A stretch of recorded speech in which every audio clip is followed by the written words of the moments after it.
single most dangerous person to the agenda of President Trump, the Republican Party, and ultimately to all Americans is the Attorney General of the United States himself, Jeff Sessions. The most dangerous individual that threatens this republic, this country, and our future because of their dereliction of duty and their clear fact that they're compromised. But if you just tuned in, I have confirmed with Roger Stone and others that 8 people have been dragnetted, grabbed off airplanes, visited at their offices, subpoenaed, drug in by the FBI, in some cases talked to for 8 hours straight one day and 3 hours the next day. And the big news here is they're getting ready to indict Roger Stone. In fact, there's the NBC headlines, Roger Stone prepared for Mueller indictment. Now, continuing, ladies and gentlemen, the other big piece of the puzzle is they then keep obsessing on yours truly. And at one level, it's comical, but at the other level, it's not funny. Because I already showed you earlier the McClatchy News from April 3rd, 2017, where they say that I am under criminal investigation by the FBI, not your regular FBI that responds to bank robberies and real money laundering and MS-13, great men and women. I know a lot of those folks are listeners. Believe me, I do. We got a lot of folks working in this building just so happen to have uncles and people that are FBI agents, and they agree with us, by the way. They like Trump. They know what's going on. But this special Obama, Clinton-created thing that's been there for decades is what's covered up for the Clintons and Obama to commit all these crimes. And it's Creepville when this starts to unfold. Yeah, there it is. Even New York Post reported on it. I'd forgotten that one. Breitbart and InfoWars are drawn into FBI's Russian bot probe. But it goes way beyond that. And so, oh, look, Cambridge professor right next to that. The big breaking news Friday is, drum roll, who is the FBI mole criminally sent by Obama and Hillary into the Trump camp to try to talk about Russiagate and try to plant Russian connections so he could then later try to set people up. That's the info that's emerging. Who did we break last Sunday here on this show? In fact, let's go to YouTube and even pull that up from last Sunday. I think the headline is Roger Stone outs, names the FBI mole. And we say, Cambridge professor Stefan Halper, come on down. But now Newsweek and Time and the New York Times and, oh, they all broke it Friday. They know we're loyal Americans. They know we believe in free markets. We believe in this country. Yeah, there it is. Breaking. Roger Stone just out of the FBI mole inside the Trump campaign. Only 43,000 views because they've got a shadow band where you've got to go on the page to find it. So you got to go to Infowars.com or Newswars.com because more and more we're just blocked on the internet, folks. You got to go to our sites, not Twitter, not Facebook. If you're watching us on Twitter or Facebook or YouTube, great. Spread those live links. But a lot of times the live feeds are capped. So you can't even share them when it's live. You got to share them when it's archived after the show is not live. This is a war. And why do they want us shut down? Because 7 days ago I sat here and I told you it was Halperin and I told you he was planting stuff. And by the way, I have the former head of the Davos group calling me up. And I'm not even name dropping here. I'm so busy with the generals and the CIA people and Roger Stone and then my own issues that I haven't even called back people who have been trying to call me for a week with the breaking intel on something even more insane. And I don't know why I haven't returned their phone calls. I just ought to call them right now. Call Ted Malloch, apologize to him. I know he's been desperately trying to talk to me. I don't know why I didn't talk to him. I just had so much hitting me. Let's just see if he'll pop on today. This is all just a firestorm of insanity, but you also catch yourself kind of pinching yourself when 8 people have been questioned and they spend a lot of their time on me and ask if I'm a Russian agent or if they know anything about Russians. And, Daria doesn't want her last name or anything known, but I think at some point they're going to probably go there. They're not stupid. We need to bring out who she is beforehand because she's served in the Army, one of the few women in the Army that served in the position she did. Because I know this from people that know her separately. She never even bragged about it. And we saw her honorable discharge and the work she'd done in communications and all the rest of it, and her defense language school things and all her degrees and things. But then when I have a lot of the military people around here, they know who she is. She's one of the few women who's ever served in one of the most elite multi-group organizations. Well, the only multi-group organization. So that'll really fly well for you, I'm sure. That the only Russian we've got here is, they got all these fake movies about women in the Navy SEALs and all this, and then the real women that have actually been in that kind of stuff, no one even knows who they are. And she doesn't want to be public. But I'm telling you, they're going to take that bite next. So we should probably just get all that out up front right now. Plus, everything she did was so classified, but you can imagine the book this lady could write?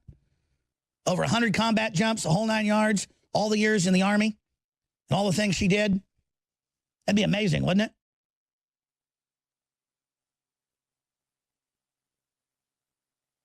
But that's it. That's the only Russian around here. That's it. That's the Russian connection. Period. A lady you could write a book about, serving this country in the military for many years. That's what you got?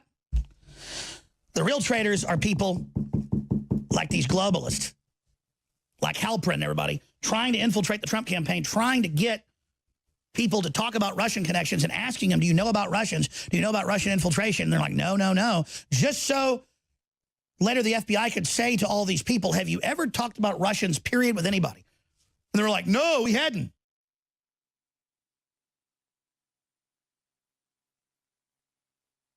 And then what happens?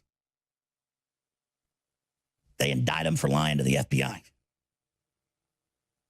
We got Roger Stone coming up in the next 2 segments. We're going to get an announcement by him.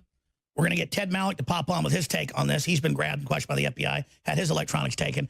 And then we're going to move forward, and Roger's going to host the majority of the second hour today. So this is all coming up, ladies and gentlemen. But this is an attempt to overthrow the election of Trump and your will and your vote telling you you're an idiot, you're a rube, you voted for a Russian-backed candidate when there's zero, not one scintilla of truth to any of that. And that's what they're doing. Roger Stone has been making the rounds on the big Sunday morning news shows because the word is he's going to be indicted very, very soon. That's the NBC News headline at the top of drudgereport.com right now.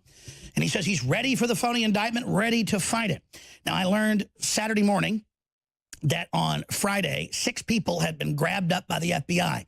Some cases literally physically grabbed and taken in and interrogated for a full day or longer. Then we learned it was 8 today. Roger has a lot of information that he is ready to break down here on air because this is an attempt to overturn the duly elected president of the United States. We'll get Ted Malloch to pop in about the FBI scooping him up as well and how that ties in to what's happening with Professor Stefan Halper, who last Sunday Roger Stone exclusively outed here. But when the New York Times broke it on Friday, 5 days later, 0 credit. All they do is say we're fake news because they can't stand the fact that we continue to break all the major news. Now, since I mentioned this earlier, let me get to this and then to Roger. Judge Jeanine Pirro is on fire as usual. She reportedly has been meeting with the president saying, you must go after Sessions. You're the president. It's dereliction of duty. Rosenstein set up his own little special office, tricked you into signing it. You can unsign that, sir. They are involved in dereliction of duty. And she says that Attorney General Jeff Sessions is the most dangerous man in America. That's right. Mueller's this globalist puppet fixer, famous for setting up patsies who then mysteriously die in the anthrax case and others, covering up 9/11, the Saudi involvement, the stand down. But it's Sessions enabling it all. But by extension, Trump becomes the most dangerous man to himself and to the country if he doesn't take action. And Roger Stone has incredibly laid all this out with amazing precision, exactly as it would unfold. And now Giuliani's giving him the same advice that Roger's been giving the president. Don't do it. It's a trap. They're never going to end the investigation in December. They're not going to end it in April. You're being lied to. They're preparing it for the midterms. This is to overturn your election. Well, Judge Jeanine has come out and said the most dangerous man in America is Jeff Sessions, and I agree. It doesn't matter whether he's been compromised or what it is. You've got completely rogue Clinton operatives, all of them, running around like maniacs, Clinton Obama people, illegally spying, lying to Congress about it, getting caught, doing all of this. Now it's all come out. They had physical moles trying to plant Russian breadcrumbs. They were there to frame up, not a mole, but a frame-up mole, delivering the goods. They got caught. All the illegal spying. Now they admit they were spying on Trump Tower. They lied to Congress. Comey did. We have them. These are arrogant people that thought they were in power forever, who thought they were invincible. So here is the judge, and we'll go right to Roger Stone, who's going to be hosting the entire second hour himself. Right now, let's go to the most dangerous man in America.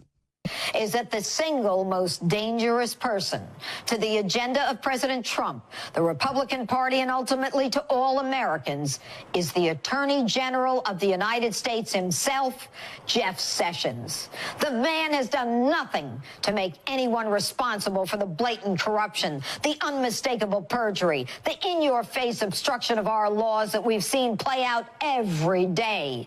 He has fought the release of telling documents that would put an end to this horrible period in America's political history. Documents that would make clear that the criminals in this attempt to overthrow an American president. He's even argued that he doesn't want to release records of Hillary because she's now a private citizen. This man has done nothing to create confidence that wrongdoers will be accountable, answerable. He has done nothing to create confidence on the part of the American people in our system of justice. And with all the power and might of the Department of Justice behind him, he continues to do nothing. He refuses to take them out in cuffs. The most powerful prosecutor in the world, the man who holds the scales of justice in his hands, hides behind the coattails of a Rod Rosenstein, a man we've never even heard of, who is in fact behind all of Jeff Sessions' decision, who is in fact running our Department of Justice.